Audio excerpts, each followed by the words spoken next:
Terima kasih kepada pembawa acara sekaligus yang memimpin lagu cerita. Romo Ramani, Bapak Ibu dan hadirin sekalian, selamat pagi semuanya. Terimalah salam dalam dhamma, terpujilah para Buddha, Sotihotu, Namo Buddhaya. Salam sejahtera untuk kita semua. Yang saya hormati Romo Hiryadi beserta jajaran senior saya luar biasa, Romo Ramani semua yang hadir, Upasaka Upasika, Bapak Ibu, Mangkong, Cimcek, CL Cipke semua yang hadir hari ini. Senang dan bahagia sekali pada kesempatan yang berbahagia di tahun 2026, minggu pertama saya bisa berkumpul di tengah-tengah keluarga besar Cetia Weliwana Arama, Kabupaten Tangerang.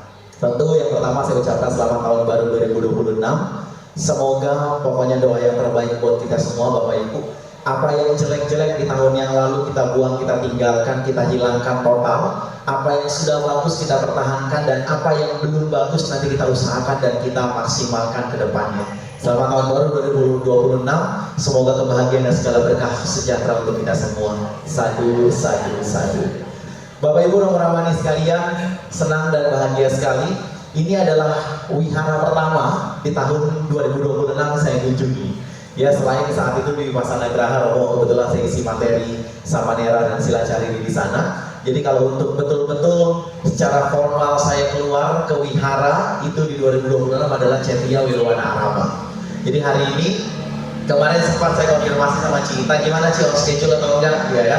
Katanya ada kondangan, ada tahun baru, jalan-jalan kemungkinan nggak terlalu ramai katanya gitu ya. Dan tadi Romo Heriadi juga udah nambahin ada kondangan di beberapa tempat. Memang dari dulu karakter kalau Kabupaten Tangerang saya ingat betul, entah itu Wihara Punya Karya, Romo ya, Cukanggali, Cagasasana, Dharma Bakti, Weliwana Arama, ternyata semua yang namanya wihara lumayan kalah sama yang namanya kondangan. Ya, kalau dulu gitu, misalkan udah dari jadwal dari jauh-jauh hari Bapak Ibu, pengurus saya bilang, oh kayaknya reschedule ya, kenapa? Ada kondangan katanya. Saya bilang emang seberapa ngaruh? Ngaruh banget ternyata. Terutama kalau yang malam Bapak Ibu sekalian. Jadi yang hari ini datang saya betul-betul apresiasi dan sangat menghargai Bapak Ibu sekalian. Di tahun 2026 di minggu pertama Anda masih peduli akan yang namanya kualitas batin, akan yang namanya daya apa ya? Daya upaya untuk memajukan, untuk memaksimalkan spiritual dan memberikan konsumsi batin buat kita semua. Nah di hari ini Bapak Ibu, di tahun baru ini, dengan segala kerendahan hati saya Romo Piawadi izin menyampaikan bahwa kesempatan ini kita akan diskusi sedikit tentang satu topik yang mungkin sudah tertera di hadapan kita semua. Judulnya adalah kesaktian parita.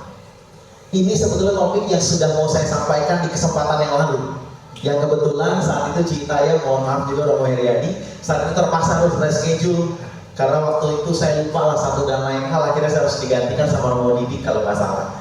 Jadi hari ini saya kembali punya niat, punya tekad untuk menyampaikan satu topik sederhana ini yang semoga nanti mudah-mudahan dapat memberikan satu pencerahan buat kita, menjadi satu ilmu baru buat kita. Bapak Ibu pulang bawa sesuatu.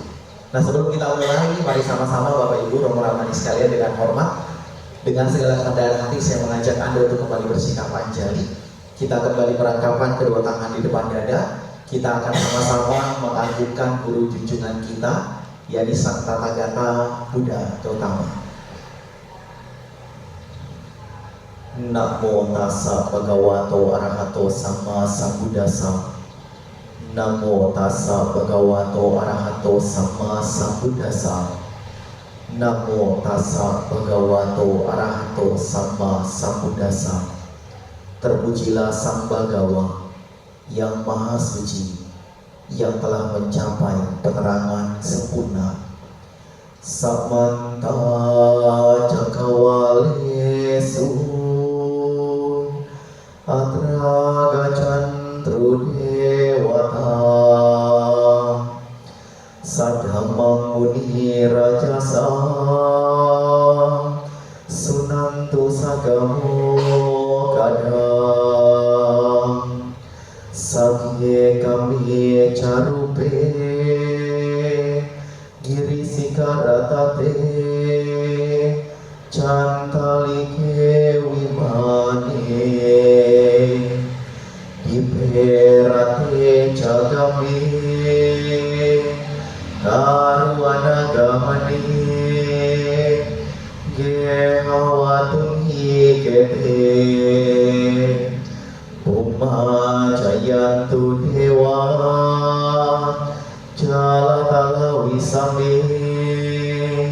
ya kaganda banaga titanta santikeya muni warawacana sadome sunantu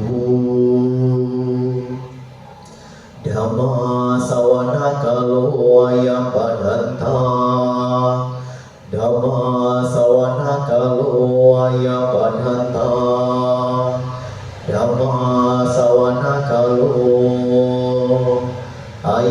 padanta. Terima kasih. Romo Ramani, Bapak Ibu dan sahabat-sahabat sekalian, semua rekan-rekan yang berbahagia. Dengan segala rasa hormat tanpa bermaksud nantinya untuk menggurui, apalagi merasa paling pintar Bapak Ibu. Orang yang pegang mikrofon di depan bukan berarti orang yang paling ngerti. Itu bukan jaminan bahwa Bapak Ibu lebih gak ngerti daripada apa yang saya ucapkan. Artinya hari ini saya mau dengan segala kerendahan hati, saya mohon kita kerjasama semua. Kita kondisikan diskusi pada kesempatan pagi hari yang baik ini adalah duduknya sama rendah, berdirinya sama tinggi. Gak ada yang ngajarin, gak ada yang diajarin. Gak ada yang paling tahu dhamma, gak ada yang gak ngerti dhamma. Seringkali saya sampaikan, saya gak bosan-bosan bilang bahwa saya yakin banget 1001% Bapak Ibu umat Buddha itu gak buta soal dhamma. Kita itu gak yang namanya awam soal kebenaran. Udah dari zaman sekolah minggu, kebaktian remaja sampai kebaktian umum, yang namanya dhamma itu isinya kebenaran semua dan selalu kita pelajari bersama. Artinya kita kalau ditanya mana hitam mana putih kita ngerti kok. Ditanya mana benar mana salah kita paham kok.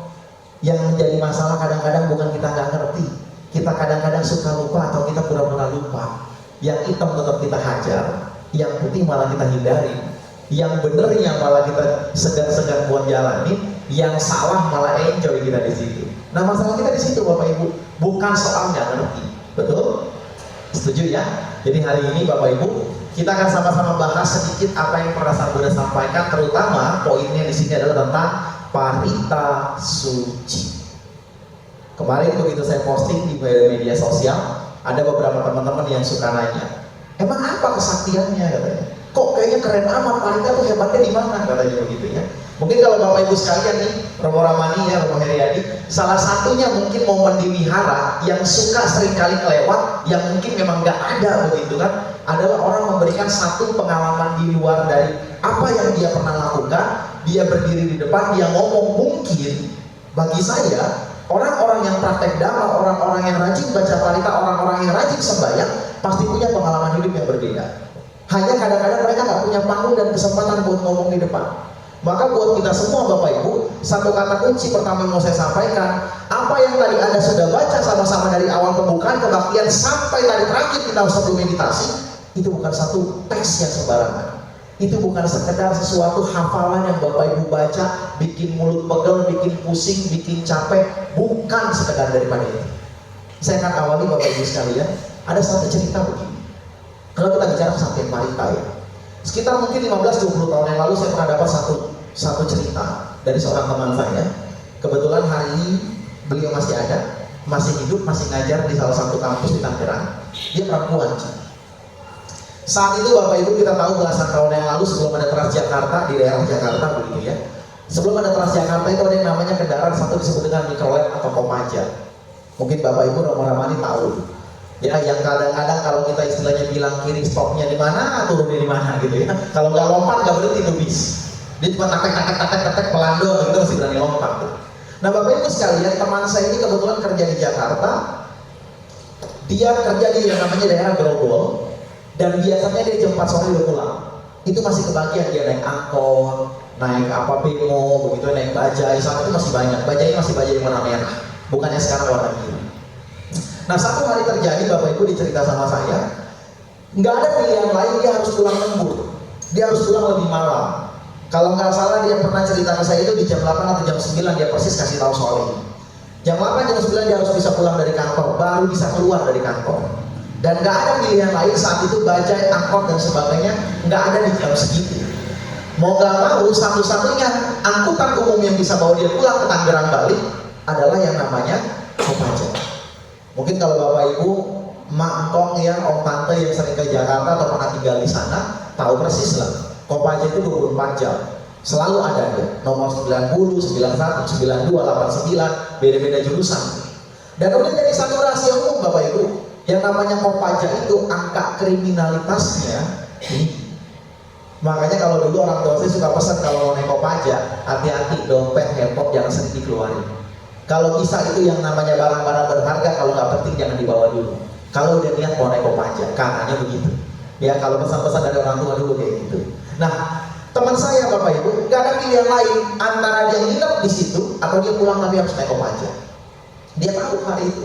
Dia bawa tuh remote, dia bawa yang namanya laptop, handphone, emas, dia masih pakai. Karena biasanya pulang santai kok, dia aman. Tapi satu hari itu, mau nggak mau dia harus berani diri naik Kopaja. Feelingnya udah gak enak sih. Dia udah tahu, wah ini kalau kejadian apa-apa nih selesai. Karena dia bawa barang-barang berharga saat itu. Dia nggak mau nginep, akhirnya dia paksain pulang. Naiklah di Kopaja Bapak Ibu, yang dari arah Grogol ke Tangerang. Ya kalau masalah berhentinya di mana ya? Kopaja terakhir di Tangerang itu. Tak kali terus sama sebelumnya, baru dia bisa nyambung naik angkot. Baru berapa meter itu bis jalan, Bapak Ibu? Baru berapa meter dia jalan tuh bis? Feelingnya kejawab.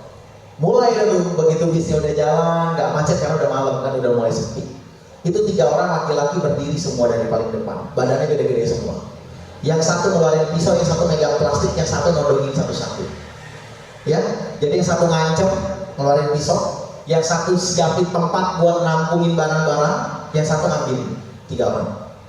Dari yang paling ujung belakang supir udah kena sama dia. Ada yang kasih handphone, dompet, cincin, kalung, gelang, pokoknya semua ditodong. Teman saya kebetulan duduk paling belakang Bapak Ibu. Duduk paling belakang, kalau kita tahu naik bis paling belakang itu depannya persis tangga ya, turun keluar. Dia duduk di situ. Dia persis itu dan dia nggak bisa lari karena bisa jalan terus. Dia juga nggak ngerti apakah itu supirnya kerjasama, apakah supirnya juga nggak berani macam-macam, itu bis akhirnya nggak berhenti. Jalan aja terus. Di belakang Bapak Ibu sekalian, wah udah dia bilang sama saya, pulang-pulang miskin dah gue katanya begitu ya, karena semuanya bakalan hilang tuh hari itu juga. Apa yang terjadi Bapak Ibu? Dia cerita sama saya, dia ingat ada satu bante pernah bilang, kalau dapat yang namanya ancaman-ancaman hal-hal yang gak bagus, baca yang namanya disebut dengan karena neta suta. Karenanya itu energinya positif untuk melawan sesuatu yang tidak baik. Melawan kebencian, kemarahan, orang yang gak bagus, segala macam. Diajarinnya dia adalah dengan karenanya neta suta.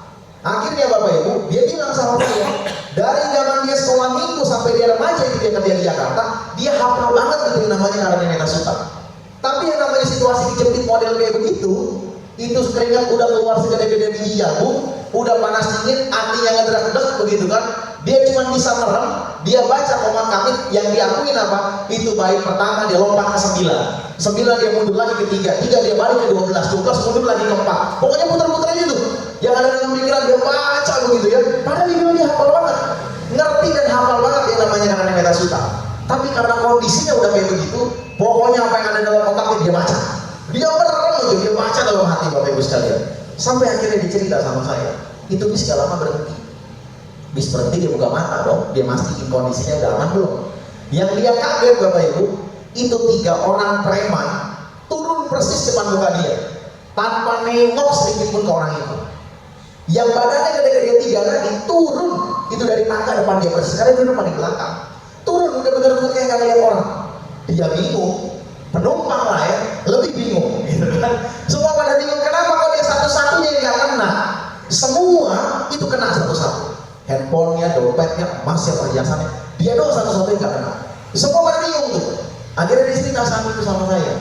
Itulah dia bilang satu yang dia buktikan kehebatan dari pembacaan parita, khususnya saat itu dia bilang karena dia neta suta. Karena saat itu saya yang namanya benar-benar ngedalamin agama, saya nyelem tuh promo. Itu mau bukan paritanya hebat, itu preman takut, lu dikira dukun, yang lain pada ngasih barang lu komat kamit. Dia daripada turun-turun dari bis dia muntah darah, dia nggak tahu dong lu punya gitu kan. Oh tapi dia tetap ngotot, enggak dia bilang, itu hebatnya parita, itu kesaktian parita, itu canggihnya parita segala macam. Wah, udah mulai dari cerita itu Bapak Ibu, itu udah berlalu. Nah perlahan-lahan saya mulai itu, nggak cuman karena dari dia sih bukan, tapi dalam kesempatan berikutnya Begitu saya mulai coba dalami agama, saya mulai coba pahami betul seperti apa damai itu sebagaimana mestinya, belajar dari sana, belajar dari sini, dan sampai satu poin saya pelajari tentang kekuatan dari parita itu sendiri. Ternyata Bapak Ibu, cerita itu mengingatkan saya bahwa ternyata betul yang tadi saya bilang di awal, apa yang tadi Bapak Ibu baca dari awal, mulai dari pembukaan, mulai dari Wandana, Tisarana, Pancasila, atau bahkan dari Sutta tadi yang dibacakan, jangan anggap remeh, jangan anggap sepele. Bapak Ibu teman-teman sekalian, problem kita sampai hari ini kita harus jujur satu. Banyak dari kita yang baca parita nggak paham parita tapi hafal parita itu. Begitu ditanya apa itu maknanya, apa itu artinya, kita kadang-kadang nggak ngerti. Dan kita harus mengakui Bapak Ibu sekalian. Kadang-kadang kalau dibilang, kenapa kita nggak pahamin parita? Ya nggak usah lah Romo, tinggal tergantung pemimpinnya aja, handamayangnya apa juga saya ikut gitu. Hafal saya gitu kan. Pokoknya kita diminta baca A, kita baca, diminta baca B, kita baca gitu ya.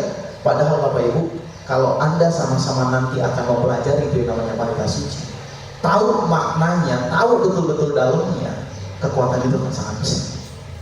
Akan sangat besar. Pernah gak sih ada beberapa minggu seringkali nyaranin kita, atau mungkin beberapa romo, rajin-rajin baca parita. Rajin-rajin baca parita. Kadang kalau ditanya, kenapa begitu? Kadang kita sendiri bingung. Apalagi kalau kita nyuruh anak-anak di rumah, ayo rajin-rajin baca parita. Kenapa mah begitu? Kenapa Pak begitu? Udah masa bawel, Bante bilang kayak begitu. Udah dari sononya kayak begitu udah bagus, udah ikutin aja.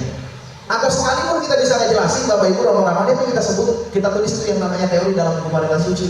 Wah itu perbuatan baik, itu karma baik, itu mendatangkan kebahagiaan. Udah yang kayak begitu kita ceritain. Anak-anak zaman sekarang gak bakalan mau terima hal sampai begitu Bapak Ibu. Dia harus dapat logikanya, kenapa dia harus rajin baca parita? Karena bicaranya jangankan anak-anak, kitanya sendiri pun kalau belum klik, belum benar-benar yakin, belum paham betul kenapa parita itu bagus buat kita, kadang kita juga ogah-ogahan kok. Dan sekali lagi kalau kita tanya, jarang yang bisa jelasin secara logika akal sehat kenapa parita itu bisa kekuatannya besar buat kita. Nah hari ini Bapak Ibu, kita akan belajar sama-sama logika sederhana yang mungkin jarang diungkap dalam fakta terjadi dalam kehidupan sehari-hari, tapi inilah satu kaitannya kenapa parita itu luar biasa sakti. Bapak Ibu Rama-Ramani, singkat sekali, sederhana banget yang mau saya sampaikan. Orang yang rajin baca parita, orang yang rajin sembahyang, orang yang rajin yang namanya baca sutta, baca mantra, baca liangkeng, apapun sebutan di rumah masing-masing, hidupnya pasti beda. Rezekinya pasti beda. Keluarganya pasti beda. Kerjaannya pasti beda. Ketenangannya itu pasti beda. Perlindungannya tebal bukan main. Pertanyaannya adalah kenapa bisa begitu? Sehebat apa itu paliwacana dalam buku teks kita baca sehari-hari? Sekeren apa buku biru yang kita baca setiap kebaktian? Bapak Ibu Rama-Ramani sekalian, singkatnya adalah orang yang rajin baca parita itu dewa tuh senang dekat sama itu orang. Leluhur tuh senang dekat sama itu orang. Kenapa bisa kayak begitu? Sederhana Bapak Ibu. Kita akan bicara logika hari ini. Bapak Ibu, kalau kita menghitung Sang Buddha pada Nibbana, itu sudah lama sekali. 2500 sekian tahun yang lalu, udah 25 abad. Bahkan kalau boleh jujur, begitu Rama-Ramani, kita sendiri nggak pernah tahu wajah Sang Buddha aslinya kayak gimana.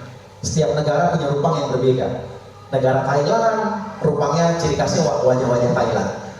Rupang-rupang Indonesia, Borobudur sama wajahnya ciri khas orang Indonesia. Rupang dari Myanmar, dari Sri Lanka, yang mengikuti ciri lokal di sana, Romo Heriadi bener ya. Jadi kita sendiri kadang nggak paham wajah Sang Buddha itu seperti apa, suaranya kayak gimana.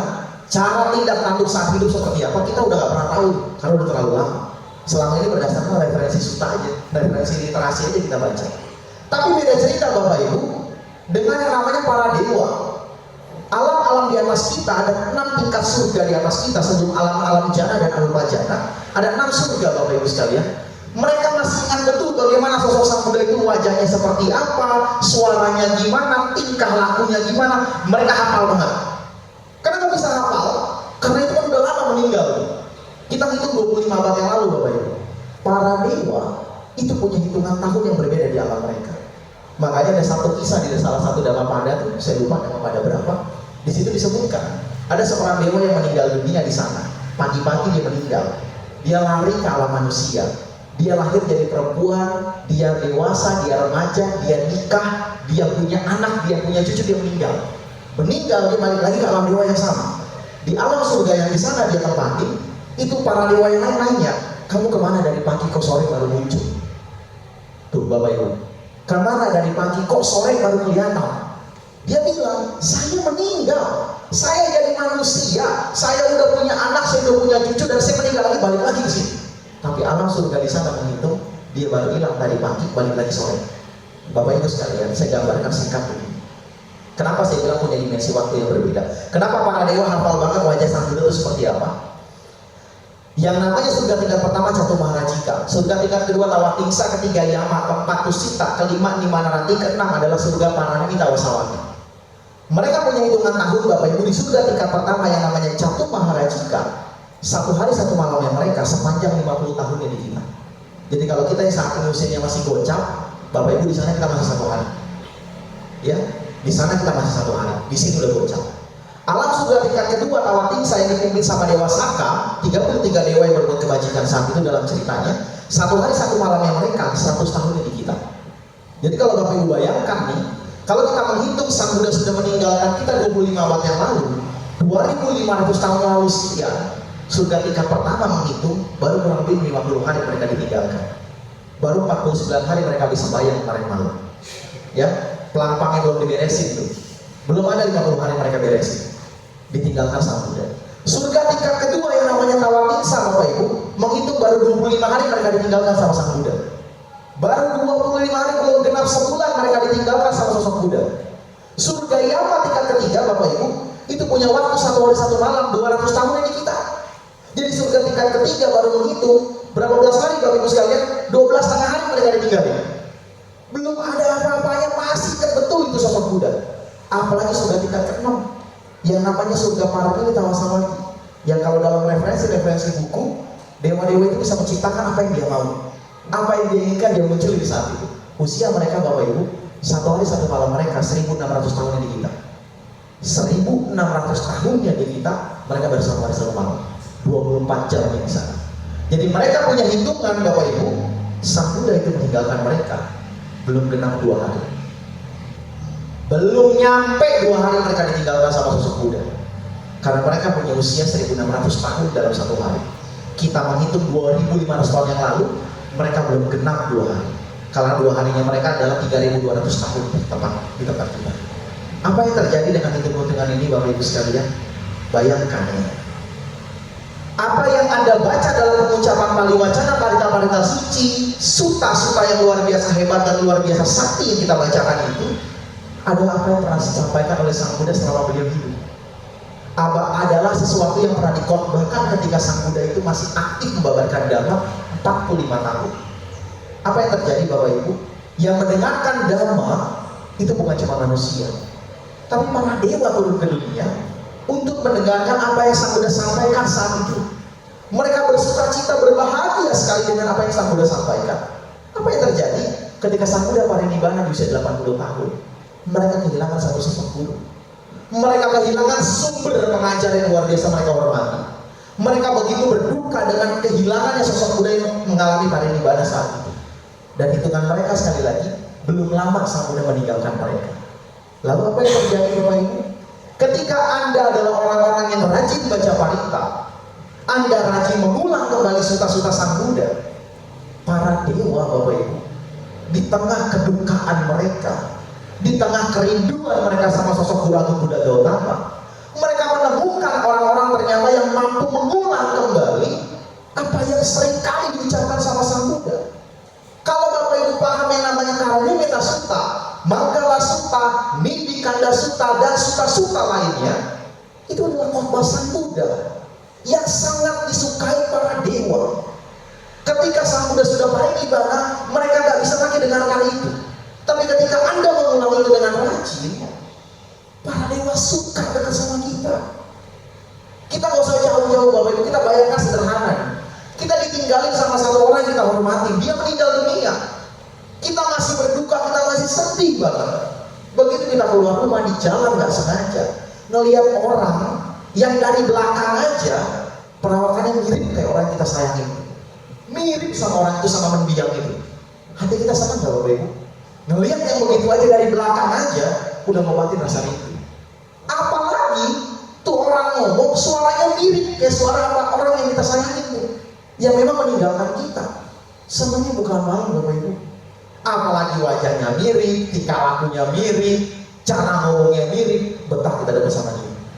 Karena mengobati rasa rindu. Apa yang terjadi Bapak Ibu dengan para dewa? Ketika beliau sedang merasakan kedukaan yang begitu luar biasa, Anda adalah orang-orang yang rajin mengulang apa yang Sang Buddha pernah sampaikan. Dalam bahasa sederhana kita nih, mereka betah dekat sama kita. Mereka betah dekat sama kita. Mereka senang di rumah kita. Karena mereka bisa mengulang kembali, mereka bisa mendengarkan kembali apa yang pernah mereka dengar dari mulut seorang Buddha. Makanya Bapak Ibu, orang-orang yang rajin baca-baca parita dan sutta, itu pasti kehidupannya berbeda. Pasti tidak lagi sama. Karena apa yang ada di dekat mereka bukan lagi makhluk-makhluk yang biasa. Mereka tidak sendirian kemanapun. Mereka ada di sekitar kita. Dengan catatan tadi, kita buat mereka beliau-beliau senang sama kita dengan cara salah satunya adalah rajin membacakan parita suci. Maka Bapak Ibu sekalian, ya, kita harus sama-sama paham hari ini. Ketika para dewa senang sama kita, tahu nggak? Itu orang-orang yang mau jahat, itu hal-hal yang buruk-buruk, musibah-musibah, bencana-bencana, mereka gak akan tinggal diam. Mereka gak akan tinggal diam. Kenapa bisa kayak begitu? Sederhana logikanya Bapak Ibu. Kita beli tiket mahal-mahal nih, kita mau nonton satu konser. Kita udah beli, kita nonton, masuk ke dalam satu tempat konser. Penyanyinya lagi mulai, dia lagi nyanyi lagu kita senang. Tiba-tiba kita lagi senang-senang dengerin dia punya lagu, ada orang-orang tertentu yang mau rusakin itu konser. Mau copotin panggungnya, mau nurunin penyanyinya, mau ngerusakin konsernya. Kita sebagai orang yang udah beli tiket mahal-mahal, yang lagi nikmatin itu lagu nikmat, enak-enaknya luar biasa, nggak mungkin tinggal diam melihat orang yang kayak begitu. Ada orang yang mau ngerusunin konser, urusannya bukan cuma sekedar sama penyanyi, tapi sama kita sebagai penikmat. Kenapa tadi? Karena kita udah beli tiket mahal-mahal, kita lagi senang-senangnya nonton, tiba-tiba mau dirusukin. Nggak mungkin kita diam aja. Kita pasti jaga itu konser. Kita pasti jaga itu penyanyi. Nggak bisa ada orang-orang berantakin kayak gitu. Kalau kita bisa paham Bapak Ibu, ini bukan sekedar soal logika konser dan penyanyi dan penonton. Apa yang disebut dengan penonton itu adalah para dewa. Mereka yang beli tiket mahal-mahal itu para dewa. Yang tadi kita analogikan. Siapa orang yang lagi nyanyi di atas panggung, itu kita.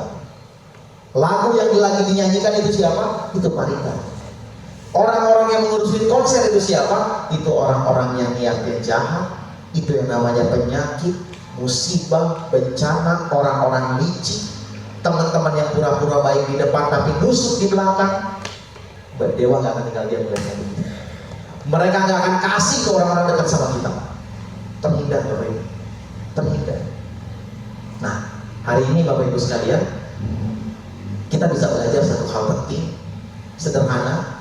Ketika tidak ada orang yang bisa menjelaskan bagaimana kaitan para dewa dengan parita-parita suci, mudah-mudahan Bapak Ibu hari ini bisa ngerti, bisa paham kenapa orang-orang yang punya altar, rajin sembahyang, rajin parita, proteksinya gede. Romo, gimana kalau kita cuma baca paritanya di wihara misalkan? Itu bagus kok Bapak Ibu, nggak ada masalah. Tapi saya, kalau bahasa saya nih, kalau kita cuma rajin baca parita saat kebaktian di wihara, selama kita lagi di dalam masalah, selama kita masih ada di Cetia Welwana Arama, kita dilindungi penuh, kita diproteksi penuh. Keluar dari gerbang, garansi hapus, ya, asuransi hilang. Kenapa? Ya karena kita cuma bisa ngulangnya di sini. Kita mau ngulangnya cuma di sini. Ketika kita ngulang parita-parita suci saat kebaktian, yang ngejagain kita di sekeliling ini banyak. Tapi begitu kita keluar, karena kita nggak pernah baca parita itu di luar, ya sudah. Apa alasan mereka beliau untuk tetap ikut sama kita? Tidak ada Bapak Ibu. Ini dalam konteks parita suci ya. Tidak ada alasan kuat untuk mereka bisa terus sama kita. Maka buat kita Bapak Ibu, saya sedikit berbagi pengalaman.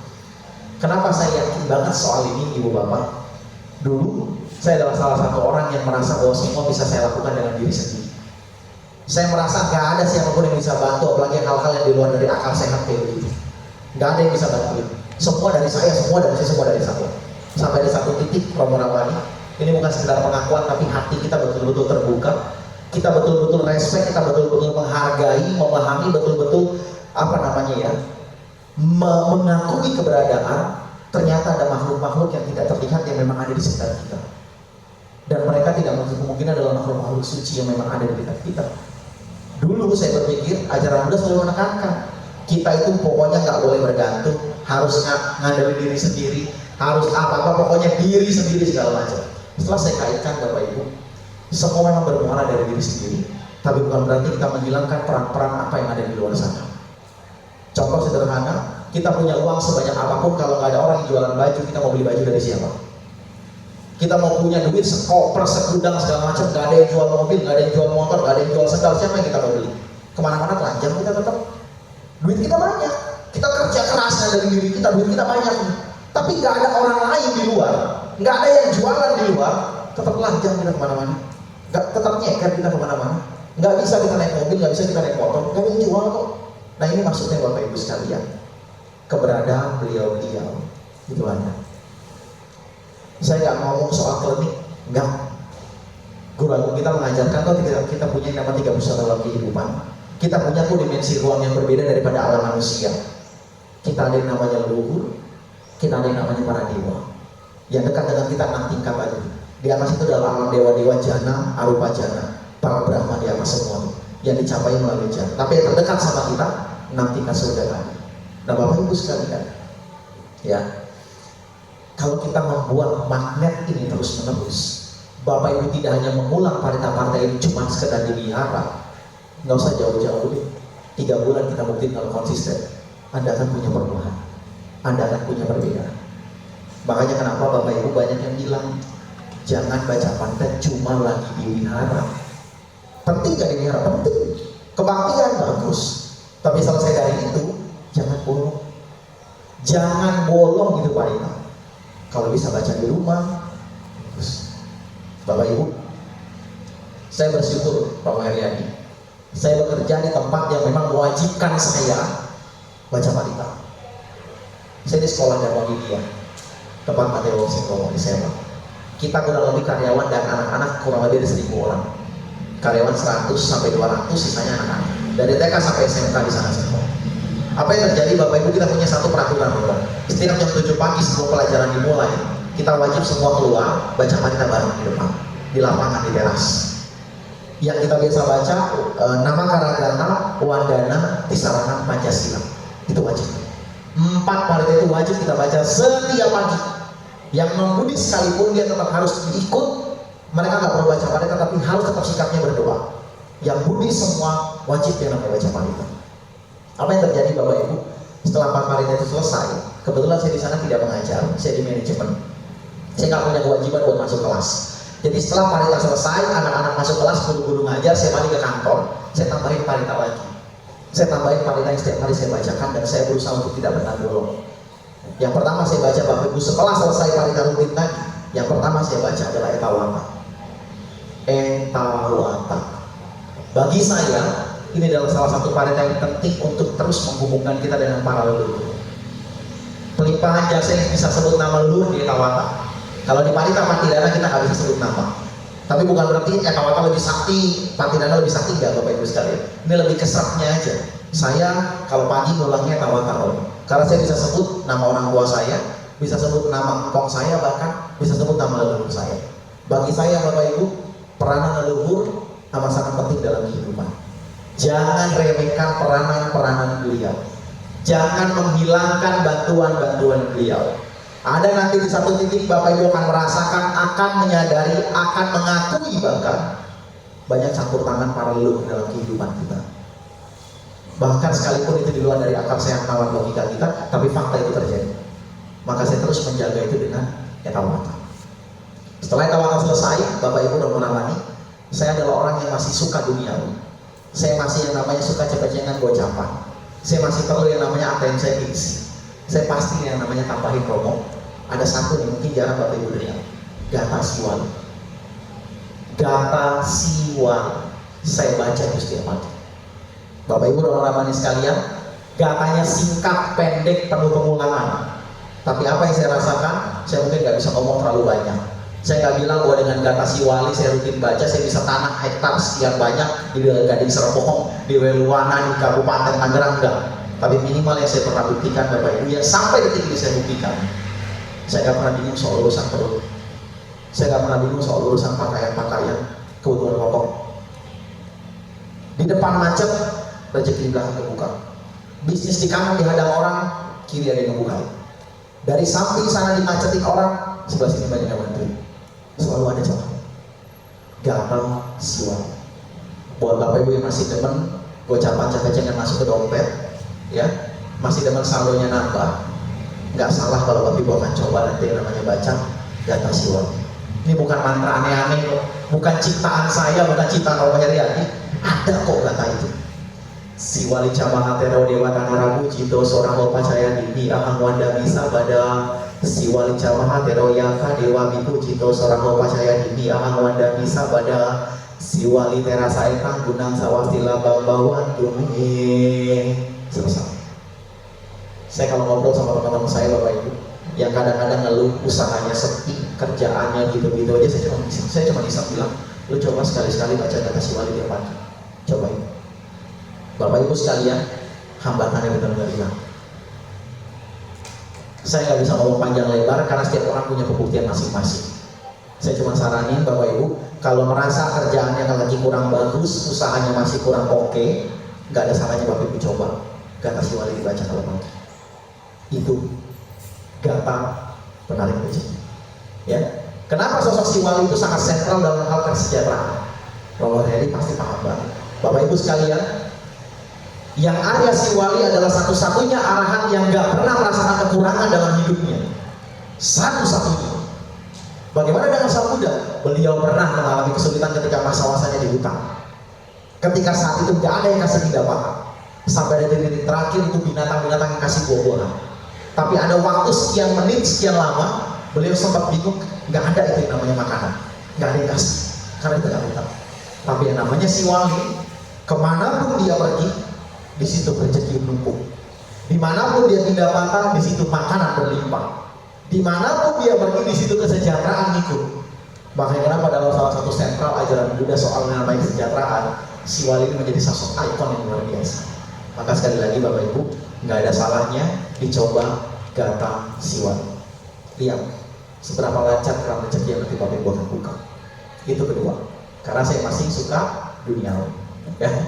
Yang ketiga Bapak Ibu, saya selalu baca setiap pagi karena saya merasa perlu yang namanya juga diproteksi. Ya, Romo Ramani, mungkin ini jarang dengar. Ada yang namanya Gata Jina Panjara, Gata Jina Bancong. Panjang gak sih? Panjang. Panjang banget. Tapi kalau Bapak Ibu konsisten, lama-lama hafal. Dan apa yang terjadi? Gata Jina Panjara, kalau nanti Bapak Ibu iseng-iseng di buku Parita nggak ada di Google itu banyak. Lihat terjemahannya, itu dari awal sampai akhir. Ibarat kata nih bangsa kita, dari ujung rambut atas kepala sampai ujung jempol kaki itu kita minta semua dilindungi. Panjang itu Gata. Jaya Sanagata Buddha Jitawa Marang Sawaha Nang Jatuh Saja Sabang Nasang Yuting Sunara Sabang Tan Angkara Dayo Buddha Akawisati Nayaka Sampai Pati Titamaya Mata Getemoni Sarang. Panjang Bapak Ibu. Tapi di situ yang namanya Parita, Sutta, Gata disebut semua di situ. Anulimala, kemudian Mogalana, Sariputta, semua disebut di situ untuk melindungi kita. Nanti Bapak bisa lihat di rumah masing-masing. Ya, Gata Jina Panjara. Itu yang setiap hari saya baca. Dan apa yang terjadi Bapak Ibu? Kalau saya nggak menikmati apa yang saya rasakan, saya nggak mungkin mau ngomong soal ini. Sederhana itu aja. Kalau saya nggak betul-betul ngerasain bagaimana nikmatnya yang saya rasakan hari ini, saya nggak mau berbagi soal kesaktian Parita. Nggak ada gunanya bagi saya. Tapi karena saya ngerasain Bapak Ibu sekalian, dari apa yang saya lakukan dalam hal sekali lagi konteks pembacaan Parita, ternyata efeknya besar. Efeknya besar. Bapak Ibu sekalian, gimana kalau kita nggak sesuai dengan apa yang tadi saya baca? Nggak ada masalah Bapak Ibu. Saya nggak suka yang namanya Tawata, saya lebih suka pakai Gata, silakan. Saya nggak perlu yang namanya Romo pakai namanya Gata Siwali, saya punya Gata yang lain untuk rezeki, silakan. Saya punya yang namanya Gata yang perlindungan yang lain, saya nggak mau pakai Jina Panjara, nggak masalah Bapak Ibu aja. Tanda bacanya pelan-pelan kita pelajari, lihai lama-lama juga. Yang penting kita mau mulainya dulu. Romo saya nggak sanggup kalau kepanjangan kayak begitu. Bapak Ibu, kalau nggak bisa panjang-panjang dulu, udah deh kita prinsipnya prinsip anak bayi, nggak ada orang yang bisa langsung lari. Merangkak dulu nggak apa-apa. Kalau yang sebelumnya Bapak Ibu nggak pernah baca parita sama sekali, jangan langsung baca panjang lebar, nanti puyeng sendiri. Pelan-pelan nanti sebelum tidur, Oma, Emak, Engkong yang hadir, coba ucapin sampai sata dulu deh. Selesai 1-3 kali blok tidur. Coba seminggu 2 minggu dulu kayak gitu nggak masalah. Ucap dulu sampai sata sebelum tidur. Udah bisa konsisten 2 minggu, tambahin sebelum kita ucap sampai sata, coba baca dulu nama pasangnya dulu 3 kali. Nama pasang 3 kali sampai sata putusin kita atas, semoga selalu berbahagia. Satu blok tidur. Biasain dulu ini sebulan nggak apa-apa. Bulan depan tingkatin lagi Bapak Ibu. Bulan depan tambahin lagi. Mulai pelan-pelan. Jangan langsung banyak nanti kaget. Yang penting kita coba biasain dulu. Gambaran buat Bapak Ibu sekalian, ya. Kalau saya keliru, tolong diluruskan rombongan sekalian. Bagi saya yang penting saat parita di rumah itu ada 3 aspek. Satu, wandana itu wajib dibaca. Kedua, Bapak Ibu ada yang namanya suta untuk diulang. Ketiga, ada pelimpahan jasa. Ini pakai konflik. Wandana, kemudian tadi apa namanya suta, pelimpahan jasa. Paritanya yang mana? Bapak Ibu masing-masing punya selera sih. Yang penting 3 komponen tadi. Kalau wandana udah jelas, namo masa. Kita di situ adalah memberikan satu penghormatan tertinggi sama guru agung Buddha Gautama. Namo tassa bhagavata arahato samma sambuddhassa 3 kali. Setelah itu Bapak Ibu mau pakai Krisarana, Pancasila, Karanimita Sutta, Manggala Sutta, segala macam silakan. Ditutupnya dengan apa? Entah Bapak Ibu mau pakai Etawata, entah Bapak Ibu mau pakai Patidana, bebas. Yang penting kalau bagi saya 3 tadi. Wandana, Sutta, pelimpahan jasa. Karena tadi kalau kita mau bicara soal tadi biar beliau-beliau senang dekat dengan kita, sukanya yang bilang, apalagi pelimpahan jasa, itu leluhur semua dapat. Semakin kita sering kali berbagi jasa kebajikan, pelimpahan jasa, ya nggak usah orangnya nggak usah makhluknya nggak kelihatan nih Bapak Ibu. Kita orang aja nih yang kasar begitu, ngelihat orang baik, dia kesulitan pasti kita bantu, karena kita lebih orang baik. Tapi kalau kita tahu dia orangnya jahat, jangankan leluhur gitu, kita aja kalau lewat nggak mau lihat dia. Jangankan makhluk-makhluk yang suci, makhluk-makhluk yang alam-alamnya lebih tinggi dari kita aja masih sama-sama manusia kedek ngeliatnya. Ini orang jahat, ngomongnya orang melulu, sikapnya buruk, tingkah lakunya jelek, nggak mau kita bantuin dia. Jadi buat kita semua Bapak Ibu sekalian, mari sama-sama kita budayakan baca parita. Poin terakhir Bapak Ibu, poin terakhir ini sebagai pelurusan buat kita semua. Jangan sampai salah kaprah, jangan sampai salah pengertian, karena mentang-mentang saya dari tadi panjang lebar bicara soal ayo baca parita, keberuntungan akan tertarik, kesejahteraan akan meningkat segala macam. Ujung-ujungnya mulai besok nih, ini hari Minggu, besok Senin dia ngajuin surat resign dari kantornya. Bos, saya resign. Kamu mau ngapain? Saya mau lagi baca parita di rumah. Saya mengulang yang namanya si wali. Kalau si Romo katanya baca si wali dia pagi sekali, saya 10 kali dia bilang. Biar saya 10 kali lebih kaya dari dia gitu ya. Pokoknya kalau si Romo punya data Cina panjang sekali, dia baca saya 20 kali biar asuransi saya tebal katanya begitu perlindungannya. Bapak Ibu, ini namanya salah kaprah. Ini namanya mabuk ujung-ujungnya. Ya, belajar agama mabuk ujung-ujung kayak gini nih. Yang saya maksudkan Bapak Ibu sekalian, kita harus paham di sini. Pembacaan parita atau apa yang tadi saya jelaskan dari awal, itu bagi saya adalah mengganti yang namanya kendaraan, mengganti mesin. Yang tadinya cuma bisa pelan, ini kita lebih kencang. Cuma satu hal penting buat kita semua. Bapak Ibu mau beli motor, mau beli mobil semahal apapun, kalau kita nggak mau nyalain mesinnya, nggak mau injek gasnya, nggak mau dibetok itu kali gas, itu mobil motor nggak bakalan kemana-mana. Di situ aja gitu. Paling macam di garasi rumah, nggak bisa kemana-mana. Artinya Bapak Ibu sekalian, biar gimana pun, mesin udah dirubah, mobil udah diganti, motor udah beli baru, tetap kita perlu ngegas. Cuman bedanya mesinnya lebih kencang. Cara ngegasnya kayak gimana? Tetap dijaga tingkah laku sehari-hari, tetap dijaga yang namanya kita punya silat, tetap yang namanya melatih terus yang namanya pemberian, keikhlasan soal dana, tetap yang namanya menghindari yang namanya kemarahan, dendam, kebencian, permusuhan, ucapan dijaga, tingkah lakunya lebih tertata. Hal-hal model kayak begini Bapak Ibu, ini yang disebut dengan kita tetap narik gas, tapi mesinnya udah beda. Jadi kalau Bapak Ibu sekalian nanti mau buktikan, jangan cuma doanya doang kenceng, kerjanya tetap harus rajin, usahanya tetap harus jujur. Buka tokonya jangan siang-siang. Begitu buka toko siang, pelanggan sepi, bilang ya Pak, dia mau pakai guna-guna, rokok tokonya ramai. Lah kita buka jam 1 siang, dia dari jam 6 pagi udah buka, ya orang pasti pilih dia lah. Ya, kalau pagi butuh apa-apa dia ada, kita masih tutup kok. Kita buka jam 1, jam 5 udah selesai. Sampai lama saya mengantuk, katanya udah ada toko lama-lama. Ya wajar tokonya sepi. Yang seberang sana jam 6 sore, jam 6 pagi dia buka, jam 9 malam dia baru tutup. Ya orang pasti pilih ke situ. Ya. Di sana ibaratnya orang beli nggak beli tetap senyum, silakan lupa dilihat-lihat, dipilih apa yang dibutuhin silakan, nggak beli juga nggak apa-apa. Lah ini mah kita buka judis sudah mau jaga toko. Gimana mau narik rezeki? Gimana kita mau narik namanya kesejahteraan? Nanya panjang lebarnya nggak jadi beli, nanya doang beli kakak. Orang kita bilang itu siapa yang mau ke tempat kita? Ini tetap harus diperhatikan Bapak Ibu. Kesejahteraan, rezeki, keberuntungan orang-orang baik itu tetap kita kondisikan. Sekali lagi loh, doa Parita itu ganti mesin, ganti BBM, ganti motor, ganti mobil jadi lebih kencang.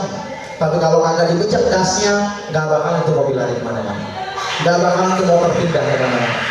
Karena buat kita Bapak Ibu, kita seimbangkan doa dan usahanya tetap seimbang. Kalau selama ini kita mungkin kenceng usahanya, doanya kurang, makanya jangan salah. Ibarat kayak sapi deh, kalau kerjanya capek tapi hasilnya nggak banyak. Dia capek kerjanya. Usaha kerja keras, tapi jalur langitnya dia nggak pakai.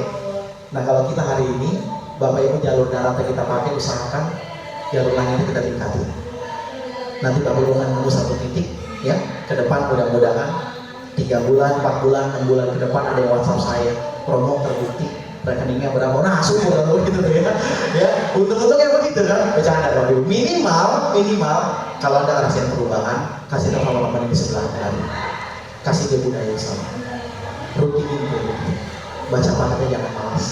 Dipelihara penting, tapi di rumah nggak kalah penting, di kantor nggak kalah penting. Altar nggak ada altar nggak jadi penghalang, nada bisa nggak bisa nggak jadi halang. Budaya akan baca pahat. Bapak Ibu, seperti saya sudah sampaikan, beliau menemukan jalan, beliau menunjukin jalannya, tergantung kita mau ikut atau enggak.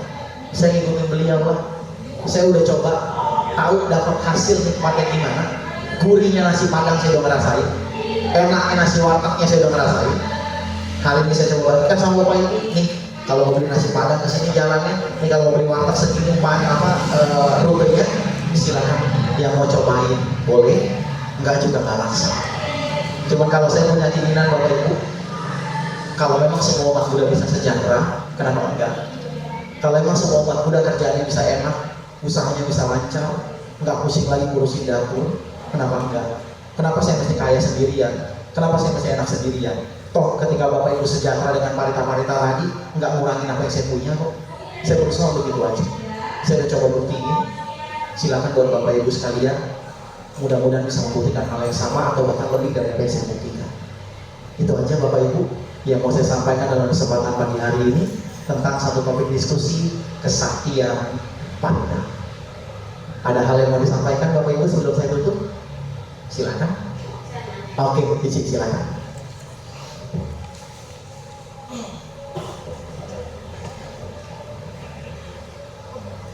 Selamat pagi Romo, Ibu-ibu Nama Budaya. Romo, saya tadi dengar ceramah Romo, saya mau minta catatan dong. Parita yang kedua, yang terakhir itu. Yang bahas yang mana tadi di situ? Yang apa, mengundang rezeki. Oh, oke. Sama parita yang panjang. Oke. Parita yang panjang. Satu buku Ci, paritanya panjang. Iya. Nanti di akhir saya kasih catatan Cici, nggak apa-apa ya, nanti di akhir ya. Oke ya, boleh ya. Cici nanti boleh dicatat aja. Kalau yang tadi saya baca yang namanya untuk rezeki, saya pakai namanya Gata Siwali. Gata Siwali itu di Google banyak. Di buku Parita saya nggak tahu ada atau enggak. Kalau Gata Siwali saya belum pernah cek. Tapi kalau yang namanya Gata Jina Panjara ya, itu nggak ada di buku Parita dulu. Di buku Parita yang kuning punya Bante Wosim pun nggak ada loh. Itu jarang dimasukin tuh. Jina Panjara atau bahasa panggilannya Jina Bancol. Gata Jina Bancol. Itu buat proteksi kalau bagi saya. Karena dari terjemahan itu perlindungan luar biasa komplit di situ tuh.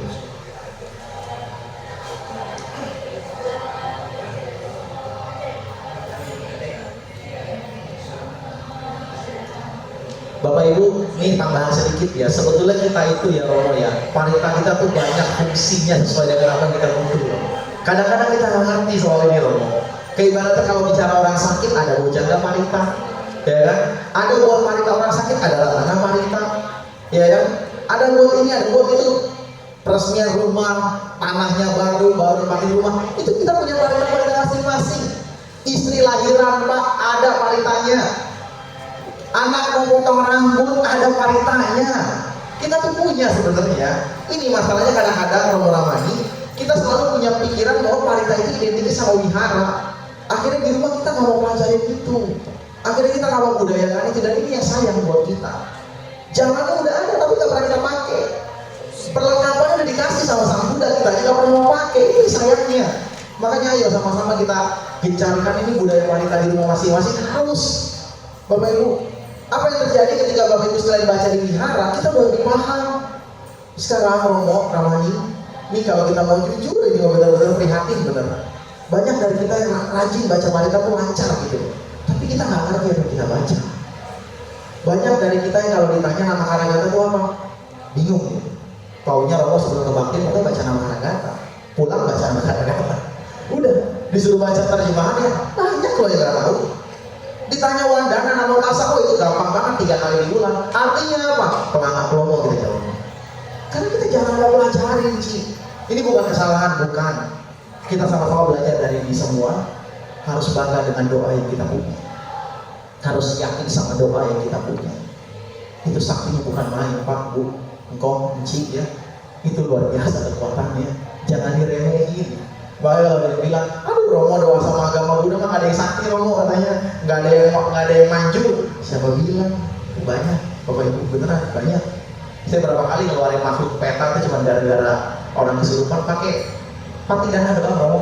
Baca mana keluar dia gak perlu pencet-pencet tangan pengangin, cekek-cekek gitu di pintu-pintu enggak. Keluar orangnya. Banyak kok yang hal kayak gitu tuh. Bapak Ibu sekalian beneran Bu. Jangan remehin doa kita punya. Itu parita suci, makanya judulnya parita suci. Itu kumpulan apa yang perasaan Buddha sampaikan. Itu gata, itu parita, semua kalimatnya bagus. Nggak ada itu parita terjemahannya kalimat-kalimat nyumpahin orang, bikin orang sengsara, nyumpahin orang sakit, nyumpahin orang meninggal. Nggak ada itu terjemahan, semua intinya bagus. Coba sama-sama kita pelajari.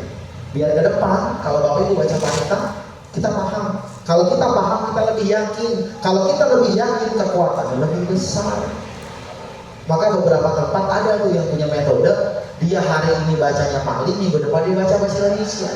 Ada yang nama Karagata pembukaannya Pali, penutupannya dipakai bahasa Indonesia. Nah itu metode masing-masing Bapak Ibu. Gimana caranya biar umat Buddha gak cuma hafal teks bahasa Pali, tapi tahu apa yang dia baca tuh artinya apa. Nggak ada yang namanya sakti ini sakti itu, kita mesti paham. Nggak yang namanya Sanskerta lebih canggih, Pali lebih sakti, lebih mujarab, Indonesia nggak laku, doanya itu siapa bilang? Ya, doa itu soal hati Bapak Ibu, soal pikiran. Hati dan pikiran semakin tulus, doanya nggak semakin mujarab kok. Bahasanya begitu loh. Kita mau pakai bahasa apa kek? Kalau memang hati sama pikiran kita jelek, doanya nggak mempan Bapak Ibu. Powernya ada tapi kecil. Ibarat orang magnetnya ada tapi gak kenceng, apinya ada tapi gak gede, panas-panas tapi gak panas-panas banget gitu, dingin tapi gak dingin banget. Makanya kalau doa jangan tanggung-tanggung, hati sama pikirannya kondisikan. 3 kunci Bapak Ibu, hati, pikiran sama ucapan saat doa itu tersinkron. Jangan baca namo tassa bhagavato pikirannya ke sinetron antv di rumah ya. Hatinya mikirin tetangga tuh yang kesel dari pagi. Tadi pagi udah berisik, ganggu tidur, hatinya senang banget sama itu orang. Mulutnya baca, namo tassa bhagavato orang tuh hatinya kemana, pikirannya kemana. Sayang. Nggak lama kok Bapak Ibu parita di rumah masing-masing itu nggak nyampe 1 jam, setengah jam pun nggak nyampe. Saya biasanya di kantor 10 menit selesai kok. Bahkan kadang nggak nyampe 10 menit. Ya, seperti itu. Cici nanti saya info ya. Kalau Cici udah datang nanti saya coba pastikan. Ada lagi Bapak Ibu? Kokong silakan. Nama budaya Pak Imo. Saya setuju sekali ya dari ceramah Romo ya. Kalau bisa ya, parita siwali itu ditambahin parita wajib. Ya, serius loh ya. Kalau bisa disampaikan ke orang yang berwenang gitu. Parita siwali wajib di SPI atau di bawah masukin. Bagus itu Romo. Nah, saya sama mendukung sekali. Koko udah rajin bacain kata siwali? Enggak, saya buat Cirayana. Ya. Oh, Cirayana. Berarti larinya ke mantra ya, Kok ya? Itu memang saya sudah terbukti Romo. Iya. Yang Romo cerita pada lebar itu saya udah rasakan semua. Nah, tapi cuman daya tariknya itu siwali. Orang pasti akan suka, sangat suka sekali. Iya. Tolong wajib kalau dimasuki parita siwali. Karena di setiap pelatihan itu pasti harus ada lantunan siwali. Kalau bisa Romo ya, saya minta bantuan. Karena kaitannya sama cuan gitu. Iya, iya. Karena orang ke wihara pasti salah satu tujuannya itu, ada satu itu. Betul, kesejahteraan ya. Ya, itu saya mohon Romo, itu dimasuki parita wajib. Ya. Iya baik. Terima kasih Bapak, terima kasih banyak. Bapak Ibu, barusan kita ada tambahan sedikit tentang penegasan tentang siwali, jatah siwali. Ini bukan jalan pintas, ini bukan jalan aneh-aneh, ini kita bukan guna-guna, bukan main dukun segala macam. Yang tadi saya bilang, kita punya peruntukan masing-masing, parita suci itu punya daya tariknya masing-masing. Rezeki ada, kesehatan ada, keberuntungan ada, anak lahir ada, istri melahirkan ada, anak cukur rambut ada, semua ada. Cuma tadi kembali lagi, ayo kita gerakin ini biar apa ya, biar greget. Kita budayakan paritanya. Kalau tadi pakai saya skill tadi minimal rezeki saya pakai siwali, pendengar saya pakai jina penjara. Nah, Bapak Ibu sekalian bebas masing-masing, silakan. Siwali itu satu sentral, benar-benar deh. Romo saya sampai liatin siwali itu saya di mobil saya pakai segala macam, di dompet saya ada. Karena memang itu untuk rezeki, untuk kesejahteraan. Mohon maaf ya Bapak Ibu, kita nih umat awam. Kita memang nggak boleh keserakahan larinya ke sana, tapi kalau nggak ada penopang kesejahteraan, hidup kita juga sengsara. Kita ke wihara juga terseok-seok. Kalau kita nggak punya kemana-mana segala macam, nggak ada kendaraan, nggak ada ongkosnya, kita mau pergi ke wihara juga susah. Kita mau Romo Heriadi kalau nggak ada mobil, nggak ada motor, diundang ke daerah luar, mana bisa jalan? Nggak semua pengurus wihara bisa jemput, nggak selalu bisa jemput Romo. Kita pasti ada harus ke sana sendiri. Ya gimana cara ngomongnya, kita punya kesejahteraan sendiri. Makanya kita perlu yang namanya kerja, usaha, selama itu pasti sesuai dengan jalan-jalan yang lurus. Nah, salah satu tadi bumbu pelengkapnya dana siwali. Ya, makanya Bapak Ibu ini mah beneran. Saya bisik-bisik kasih tahunya ini. Kalau lagi seret, baca dana siwali. Ya, itu kuncinya. Tapi ingat ya Bapak Ibu, ini satu rambu buat kita nih. Jangan sampai kata siwali bikin Bapak Ibu lupa daratan, lupa diri. Ujung-ujungnya nanti jadi serakah, jadi nggak pernah merasa cukup. Kalau nanti dapat sesuatu yang bagus, jangan lupa berbagi sama orang banyak. Rezeki makin dibagi Bapak Ibu sesuai kapasitas kita ya, dengan kebijaksanaan, itu akan makin lancar. Kalau Bapak Ibu tetap ikat sendirian, ikat terus. Ibarat ruangan kita nggak buka jendela, nggak buka pintu, pengap. Udaranya punya kita memang di dalam. Tapi kalau kita nggak buka-buka, basi lama-lama udara, busuk, ngap sendiri kita. Sama dalam hal ini kesejahteraan Bapak Ibu. Makanya kalau saya warning, saya mengingatkan, kalau kita udah coba nanti buktiin dengan siwali gatal, Bapak Ibu ada sedikit tambahan kesejahteraannya, usahanya lebih bagus, kerjanya lebih bagus, jangan lupa diri. Jangan dibablasnya jadi keserakahan, jangan malah lobanya makin tebel. Tetap berbagi, kasih tahu yang lain biar dia ngerasain hal yang sama. Ya, ini mau besar Bapak Ibu. Itu aja. Koko makasih banyak Koko. Ya terima kasih. Terima kasih. Siap. Terima kasih Koko. Saya lagi kampanye kan terus, saya hasut sampai gitu kan. Ayo siwalinya dibaca gitu ya. Kalau mau dompetnya tebal, harus keinginan apa siwalinya baca gitu ya. Mau di rumah, mau di wihara, silakan booking sama-sama Bapak Ibu sekalian. Itu aja kalau saya rezeki. Ya, makasih Koko. Ada lagi Bapak Ibu yang lain mungkin? Cukup? Cukup nomornya cukup ya. Baik. Oke, baik Bapak Ibu Romo-Ramani sekalian, kita sudah kurang lebih 60 menit berbincang ya, sudah jam 11 siang. Waktunya kita harus dipisahkan sama waktu dan kesempatan. Mudah-mudahan Bapak Ibu semua, meskipun yang mungkin tadi kita sama-sama obrolin sebagian besar Bapak Ibu udah paham, udah tahu, Ya, semoga tambahan-tambahan ilmu ini menjadi pelengkap buat kita semua. Kalau yang belum tahu, ya mudah-mudahan bisa menjadi lebih tahu. Yang sudah tahu, jadi lebih tajam pengetahuan. Saya sebagai manusia biasa mohon maaf, orang-orang Bapak Ibu sekalian, kalau ada hal yang kurang berkenan, ada penyampaian saya mungkin dianggap sedikit keliru, dianggap berlebihan, menyinggung, nggak enak didengar, tolong diabaikan. Tapi kalau merasa Bapak Ibu ada sedikit aja yang mungkin bermanfaat, jangan mau rugi, bawa pulang. Jangan ditinggalkan gitu aja. Ya, yang jelek ditinggal, yang bagus dibawa pulang. Asal jangan sendal orang di depan sana. Kalau sendal udah jelek, dibawa yang bagus, gitu kan? Karena masa promonya begitu, terkasih yang punya sendal. Baru beli udah bagus, langsung berubah gitu ya sendal ya. Jadi ini berkaitan dengan diskusi Bapak Ibu sekalian. Terima kasih. Sebelum kita tutup, mari sama-sama Bapak Ibu kembali bersejahtera Anjali. Kita sama-sama kembali punya aspirasi positif buat kita semua, biar semua makhluk kita semua penuh berkah dan berbahagia.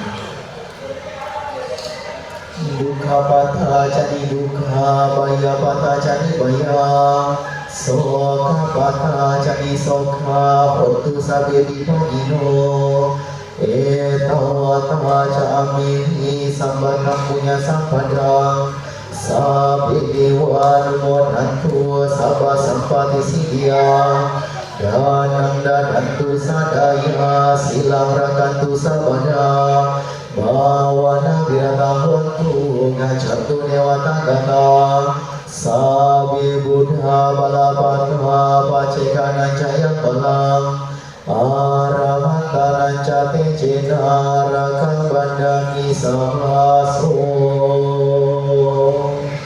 Sabe sapa bawantu sukinatang, semoga semua makhluk berbahagia. Sadu, sadu, sadu. Bapak Ibu sekali lagi terima kasih banyak atas kesempatan waktu dan kebersamaannya. Pak Haryadi dan semuanya jajaran terima kasih. Anumadana, akhirnya datang terimalah kembali salam dalam agama. Terpuji nama Buddha, Namo Buddhaya. Salam sejahtera untuk kita semua.